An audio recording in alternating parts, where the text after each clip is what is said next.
podcast is part of the Sports Social Podcast Network. Thanks for choosing this free Anfield Index podcast. If you'd prefer to listen to this or any of our other shows without adverts, then now's the time to check out Anfield Index Pro. With AI Pro, you can supercharge your entire listening experience. You'll not only get all of our podcasts without the ads, but you'll have them far faster with our quick publish feature available exclusively for subscribers. AI Pro also puts you in the heart of our sound studio, with an option to listen to many of our shows live and interact with the podcasters in real time as the shows are recording. Upgrading couldn't be easier. AI Pro is available on all popular podcast platforms. Just head on over to AnfieldIndexPro.com and get started today. Hello and welcome to the show, Mikha. Thank you very much for coming on and talking about Mamardashvili. I think this is a really exciting transfer.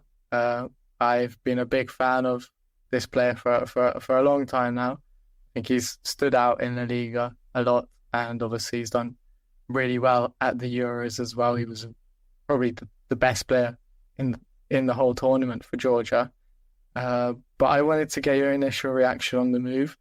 Obviously, currently what we know is Liverpool are interested. He has agreed personal terms with Liverpool, but that move would only go through next year, and he will most likely go out on loan to Bournemouth, but that's not definite at this stage. But what do you make of this sort of transfer? It's quite an unusual one, but it's quite an interesting transfer, isn't it?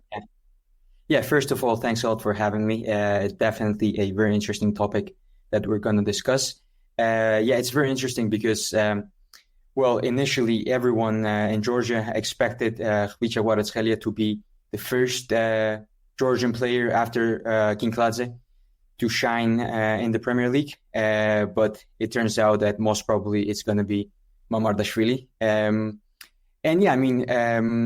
The fact that Liverpool are planning to loan him out to Bournemouth, I think it's clever because he will definitely need time to adapt. Despite him being a top elite talent, everyone needs to adapt to the speed and intensity of the Premier League, different style of play and everything, totally different country, different culture. So he will need to adapt, and I think in a club like Bournemouth, he will do so really well, and both sides, the player and the club, will benefit a lot from that. So the reason why I wanted to talk to you in particular is obviously we know each other a little bit, but you also know Giorgi quite well. Your relationship stretches quite further back, so I wanted to get you to sort of explain when did you first sort of come across Giorgi, and how do you know him?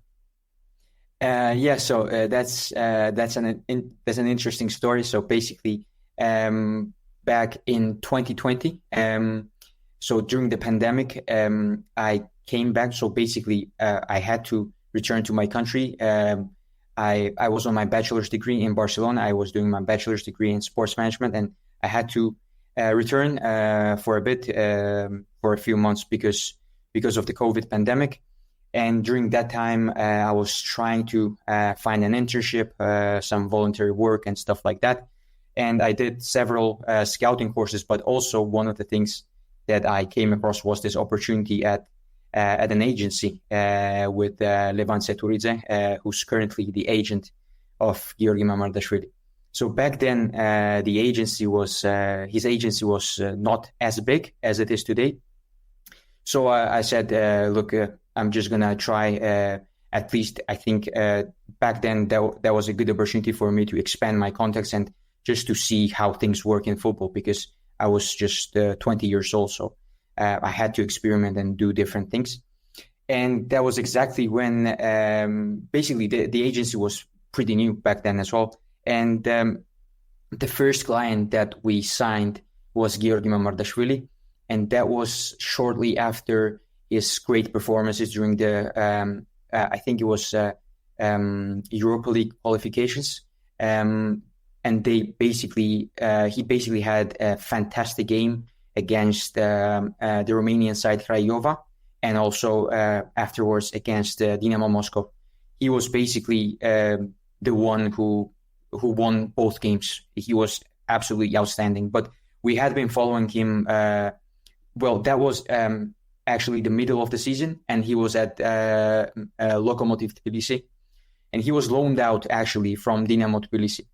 And the funny part is that when I actually started working for Dinamo Tbilisi a few years later, I spoke with coaches, youth coaches, and even though everyone knew that he was a top goalkeeper, they were not as sure back then.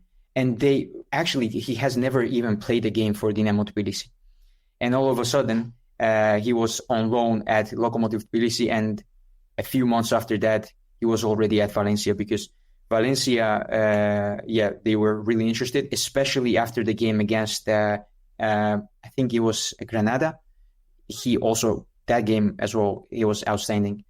And basically, a few months after that, around the winter of 2021, Valencia, they already started being really active in negotiations. And in the summer of 2021, he moved to Valencia eventually. And then basically, what I will say first and foremost, and I will probably say this a lot of times, but the thing that not only us, but also Valencia emphasized on, and what they liked the most was his character. Because, he had good skills, but back then when Valencia was interested in the summer of 2020 and then in 2021, he was just a raw talent. He had mistakes and pretty rough ones sometimes. And despite that, his character, his mentality was always on point, basically. And that was I think, in my opinion, that was the main thing that kept him progressing every single day, basically. And when he moved to Valencia, he was basically fourth choice goalkeeper. He was basically he was brought for the B team. And I think it was a loan with a buy option, and they would basically give him 1 or 2 chances, and that was it. But fortunately for him, in the preseason, I think 3 goalkeepers from the first team, all of them were unavailable. One of them was Silesen. He was a big name, very experienced, and someone that Giorgi always looked up to. And it was a great challenge for him. But in the first games that he played, he was astonishing. He played really well the first game, the second game. So in the opening games of the season, basically the manager gave him his full trust, and he actually performed. And to me, the key part was that I think it was 5th or 6th game that he played against Sevilla, and it went absolutely it was terrible, absolutely terrible, because he made several big mistakes. I think they conceded 5 or 6 goals or something like that. It was absolutely terrible, a nightmare. And when he came back home, we were actually there. We were attending the game. And when he came back home, he was absolutely devastated. Like, he was so frustrated. But the main thing that I wanted to mention is that the next day when he woke up like a new person. He woke up like nothing happened the day before, and he absolutely forgot all of his mistakes and the fact that he was the reason why the team lost the game. So I think that was that mentality. If you don't have that mentality, especially when you're a young goalkeeper, you're basically doomed. So yeah, he always had that mentality, and those sort of things, that resilience, that motivation that he had, we were always 100% sure that he would be one of the best in the world. Yeah, I think that's really important for a goalkeeper to be able to deal with mistakes and deal with them well, because naturally they are going to happen. No goalkeeper is perfect. You will make mistakes. Unfortunately, when you're in goal, sometimes that can cost a game for your team, but you have to deal with it well. And it sounds like from what you said, he's capable of dealing with those situations really well. And also, I sort of just wanted to touch on like how rapid of a rise he had. Like you mentioned, at Dinamo Tbilisi, they didn't think he was good enough for the first team. They loaned him out, and within like a year, he was basically starting for Valencia's first team. So I wanted to sort of emphasize how rare that is in Georgian football. You don't really have Georgian players moving from the Georgian league to a European top 5 league and then actually playing a lot of minutes as well.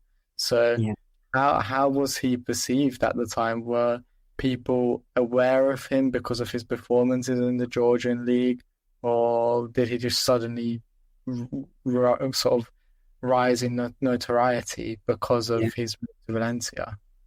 Yeah, first of all, I would say that I think it's a one-off case. No player has, I think, moved directly from Georgia to a top 5 league and performed so well. But I wouldn't include Kvaratskhelia, because Kvaratskhelia first moved to Russia, and then from there, because of the war, he returned to Georgia for a few months and then went to Napoli. If there was no war, he would have gone straight from Russia to Italy. So because of that, I think Mamardashvili is the first player who moved directly from Georgia to top 5, and not even just like top 5 like France. It's La Liga. It's one of the best leagues in the world. And he started performing immediately. Now, people in Georgia discovered Mamardashvili after his game against Dinamo Moscow, because that game against Dinamo Moscow, when Dinamo Moscow is playing against the Georgian team, of course, the whole country is watching that game.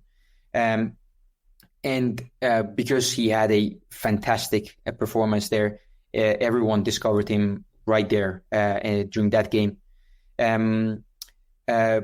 But no one actually expected him to be the first choice goalkeeper as soon as he moved to Valencia. Not even himself, to be honest. Not even himself.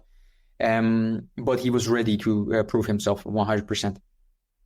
So to move, especially like when you consider a young goalkeeper, back then he was 20 or 20 years old, to move at such a young age to a league like La Liga, and to be a first choice goalkeeper for a club like Valencia, that basically it's a huge pressure. That was absolutely a massive step. But also the thing was that as soon as he moved to Valencia, his progress basically skyrocketed. So basically I saw him when, he had a medical in the summer of 2021, right? And just a few months after that, he was already a different person. Like physically, he was huge. On a physical level, obviously, when he moved from Georgia directly to Spain, he was slim. He was tall, but he was slim. He didn't have any muscles. But just a few months after that, he was already like a monster. And still today, you can see that he's huge, absolutely enormous. So not only on a technical level and his technical abilities, but his progress on a physical level was absolutely astonishing to see. It sounds like, from what you described, he's quite a hard-working person. You know, he sort of does everything to make sure he's got the best chance possible to make it in the game. And obviously, when you are Georgian, you have to work extra hard to gain the recognition as well. So obviously, that's another sort of motivation for him as well to make it and stuff like that. So it does sound like to me like he is just a 100% all-in sort of guy.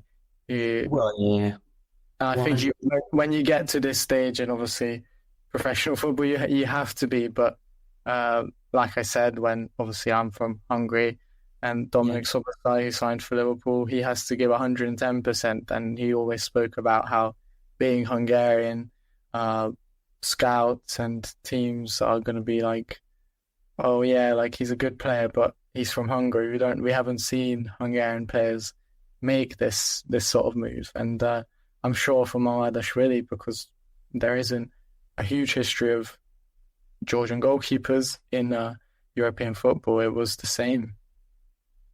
Yeah, he's so hardworking. I can give you one example. When we were meeting him for the first time, we told him about a place in one of the main districts of Tbilisi, and he lived a bit far away from that place. And but he lived in Tbilisi all his life, like he was born here. So he should have known that place because that place was very, very famous and everyone knows that place. But he didn't, because the only thing he knew was his home and the training ground and his school as well. So basically, he was using Google Maps just to find us in the main district of the capital city where he actually lived for years. So when he got there, he was like, what is this place? Because he didn't know. He told us that the only place that he knew was his home, his school, and the training ground. And basically his route every day was home, school, training ground, back home, school, training ground, and etc. So that was the only thing that he did. He was only training all the time. And even when he moved to Valencia, he was training double the amount just to keep up with those experienced goalkeepers. So he never lost that motivation. Yeah, that's pretty incredible, and I think that's quite rare in the modern age that you have someone so dedicated. I think that's really impressive. I wanted to also ask you about sort of his style of play.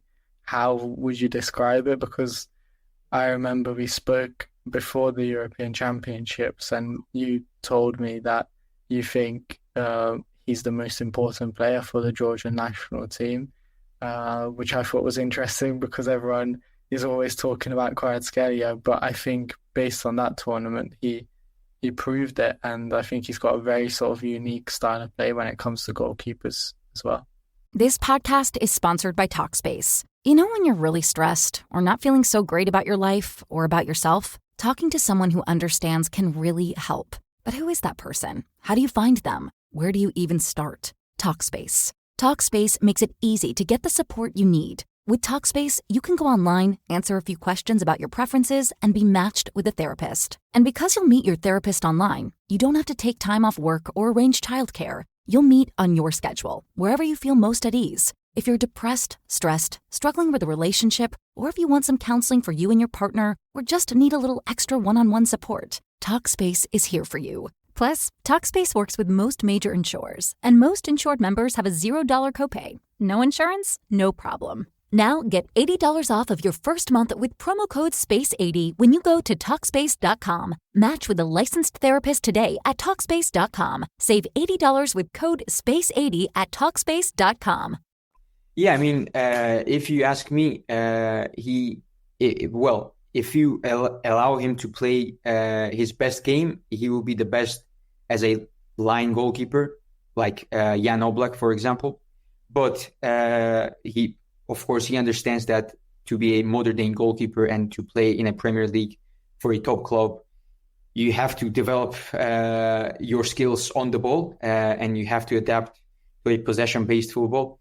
So that's exactly what he did. The day he joined Valencia, his goalkeeper coach, who is a very, very experienced guy, who has worked with the likes of Casillas and many other Spanish national team goalkeepers.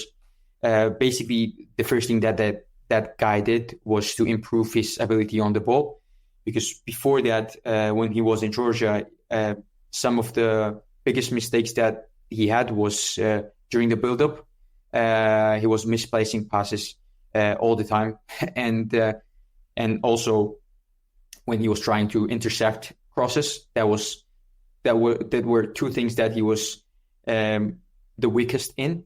But nowadays, you can see that he has absolutely no problems in any of those aspects. He has developed a lot significantly. If you compare him to even to himself in 2023, then in 2022, the progress, especially in that aspect on the ball, is significant. Like he's a totally different player in that, and I think he's already capable and ready to play in a possession-based team like Liverpool and to build up from the back and to replace Alisson immediately. But I think that's been the problem for him so far, is he hasn't really played in a possession-style team.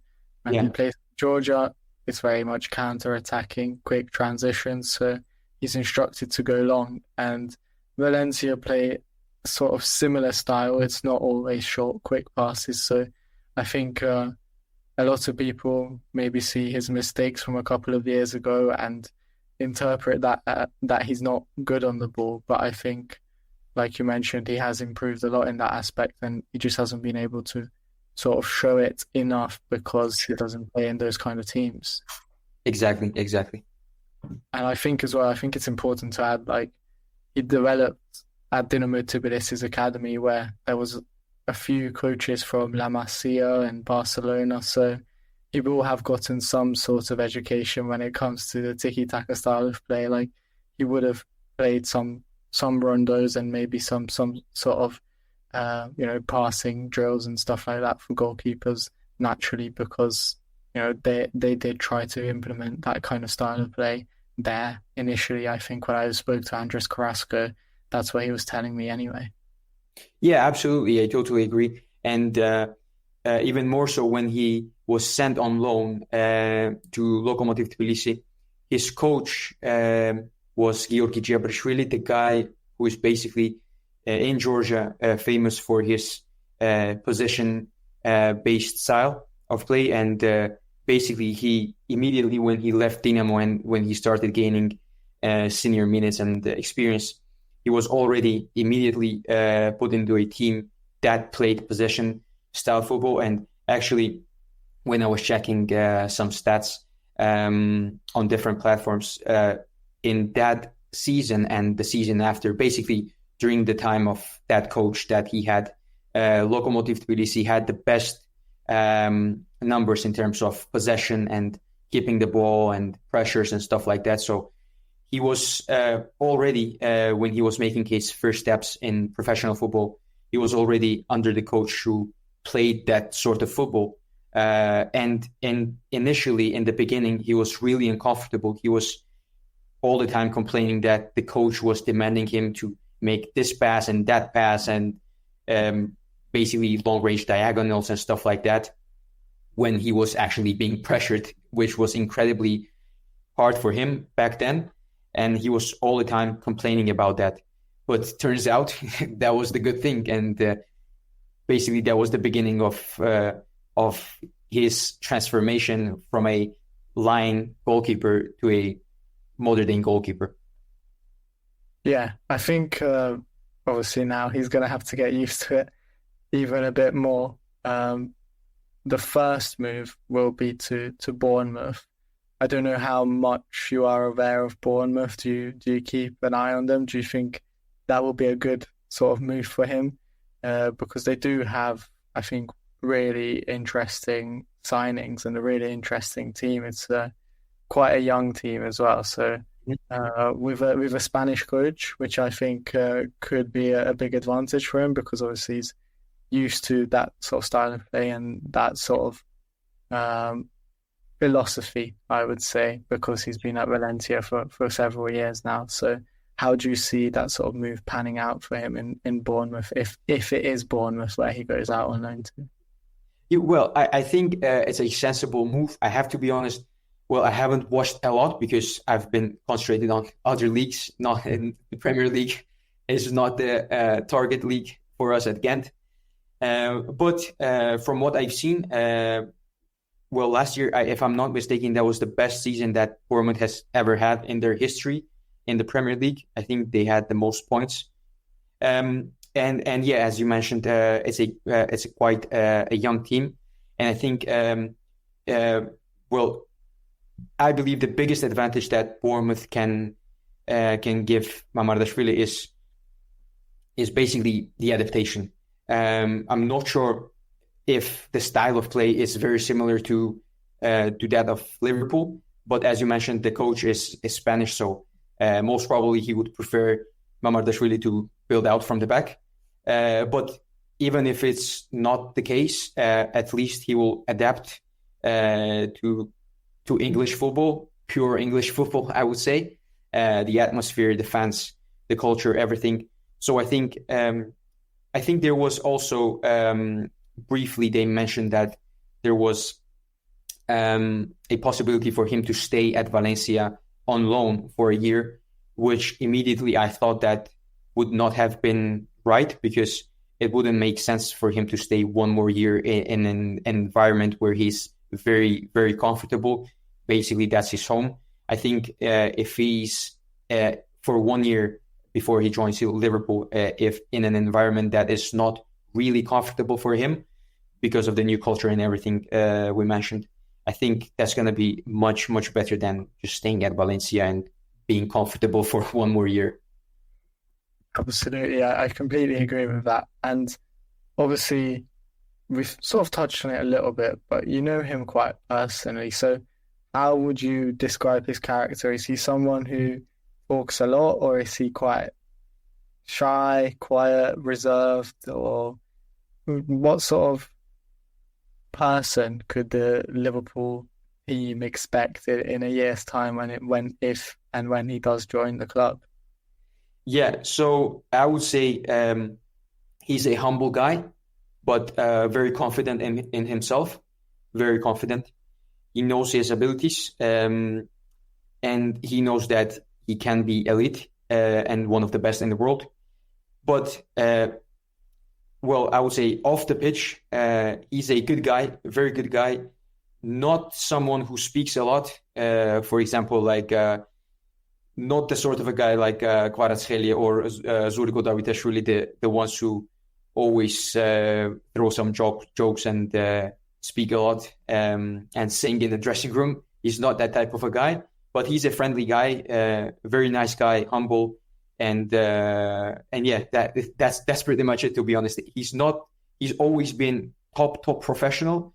So in that way, I don't think he will have any problems ever, basically. So Liverpool will have a top professional in the dressing room. You spoke about in the past with me about his sort of leadership as well, because he is quite young himself. He's still very young, especially for a goalkeeper, but he's a sort of strange place because he's one of the most experienced players at the top level anyway in the Georgian national team. So it's quite an interesting place to be in, alongside Kvaratskhelia, where they're still in their early 20s but already sort of the leaders in the national team. From what you said, it sounds to me like he's more of a lead by example type of guy rather than give sort of rousing speeches in the dressing room. Is that what you meant when you were telling me about his leadership skills? Yeah, definitely. I mean, he's not the type of a guy who speaks in the dressing room before the game or at halftime. His leadership can be seen on the pitch during the game, but off the pitch, I mean, he's not famous for giving that type of speeches and motivating his teammates, although he can. But I would say his leadership mostly is on the pitch. But that's something that he always had. It's not something that he learned at Valencia. I believe that sort of qualities are basically inherited. You either have it or not. You cannot learn those type of things. And that was something that he always had, even at Lokomotiv Tbilisi, when he was 19 and 20 years old, basically a kid. He was shouting and screaming and basically organizing the back line as he was like 35-year-old experienced goalkeeper who had seen everything. But actually, those were his first games in his career. But already you could see his leadership and basically his coolness on the field. He could basically organize the whole back line and be confident. That's something that he always had, and he will definitely continue have it in the Premier League. Yeah, I think I'm right in saying that he's not going to have any problems with the English language, or is that something he'll have to get adapted to? No, I think he understands and speaks really well. I mean, he's not very fluent, but he understands everything and communicate and can communicate really well. Communication is not going to be a problem then. Yeah, in that way, no problems at all. Yeah.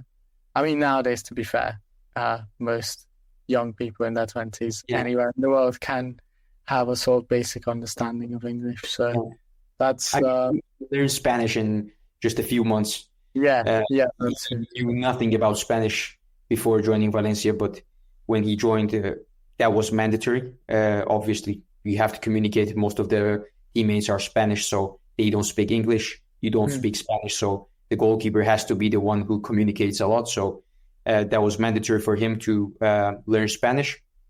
And he did. In just 3 or 4 months, he was already quite comfortable. I wanted to ask you about his numbers as well, because you said you sort of looked at his numbers and you were scouting him in the Georgian league. And I wanted to ask you what stood out about him in particular when it comes to the numbers and the data. Well, to be honest, back then, the numbers and data were not as impressive as they are today. Back then, I would say more than numbers, his leadership qualities and his occasional glimpses of potential were the most impressive. When I said about the numbers in the Georgian league, I meant his team, basically, that his team played possession style football. But I mean, now obviously his numbers, as you saw during the Euros, were crazy. Obviously, because one explanation can be because we were playing against stronger sides and we were sitting back and basically hoping for a fast break. And obviously, that was clear that we would concede a lot of shots, but no one would have imagined that he would save as many shots as he did. But back then, I should say, one of the things that stood out the most was sometimes, on some occasions, obviously not in every game, he was making crazy saves, and basically he didn't have any reaction to that. It was just like a normal save for him. Sometimes he was making that crucial saves, especially in crucial moments, as he did, for example, during the European qualifications with Lokomotiv. And one of the things that was very impressive was his reactions to his own mistakes during the game, throughout the 90 minutes, basically, and even after the game. He didn't have really emotional and dramatic reactions to his own mistakes, which is very good and very important, because if you have a mental breakdown during the game, in the middle of the game, it's over, basically. You will concede 10 more goals.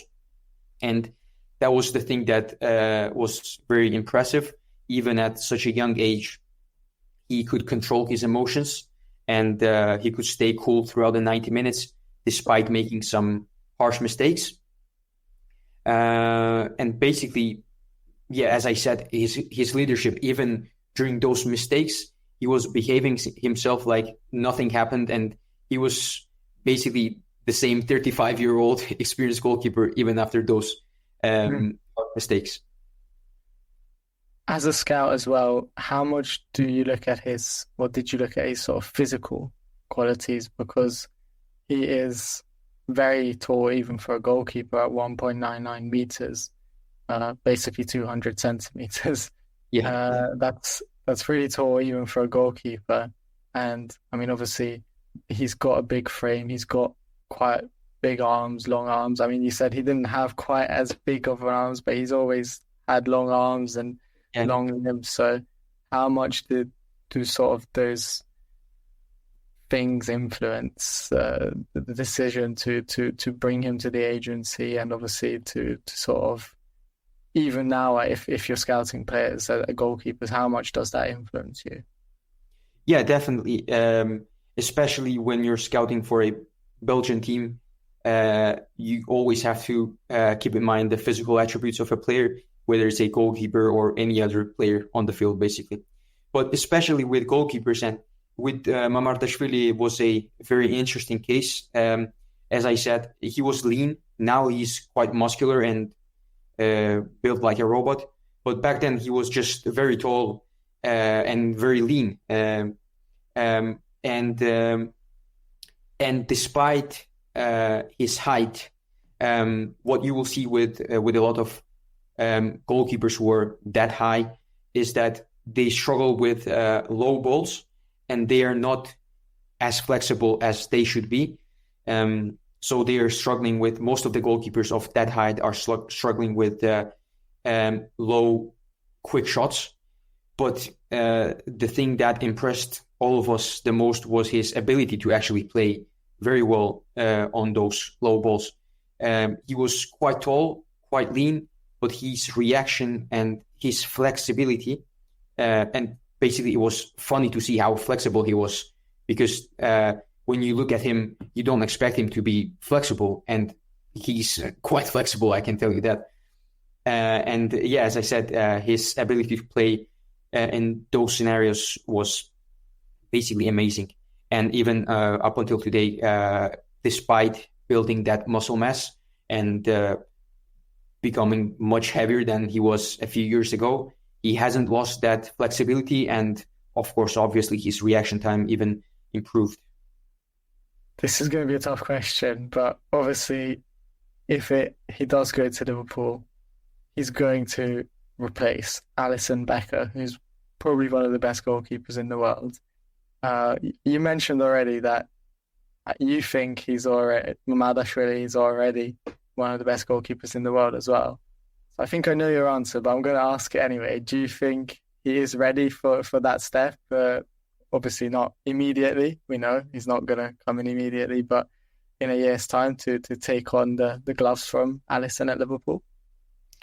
I mean, that's not a tough question, I think, because to me personally, from what I've seen and from what I know about him, he's absolutely ready to do that, and 100%.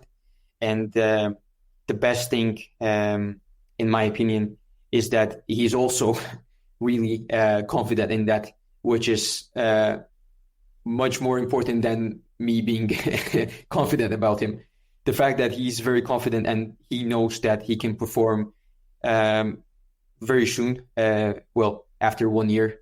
And basically his confidence gives me the confidence to say that. So I believe Liverpool will have one of the best, if maybe not the best goalkeeper in the world very soon. Well, I think we should end it right there. Thank you very much for your time, Mikha. I really appreciate it. And you've given us a lot of great insight into Mamardashvili, and we shall watch and see what happens if the deal does go through. Definitely. Hopefully it does. Thank you very much. Really enjoyed it. Thank you. We hope you enjoyed listening to this Anfield Index show. Please be sure to subscribe to our channel so future podcasts find their way to your device automatically. There's nothing quite like fan engagement, and we'd love to know what you think of anything discussed on this show. The best way to get in touch is over on our free Discord community, where both podcasters and listeners debate the hottest LFC topics 24/7. Sign up free now at anfieldindex.com/Discord. You won't regret it. You can also follow us on Twitter at Anfield Index and find us on Facebook by searching for Anfield Index. Oh, and before you go, we'd love it if you could leave us a 5-star review on your favourite podcast app. It only takes a couple of seconds, and it means the world to the people who create these free shows.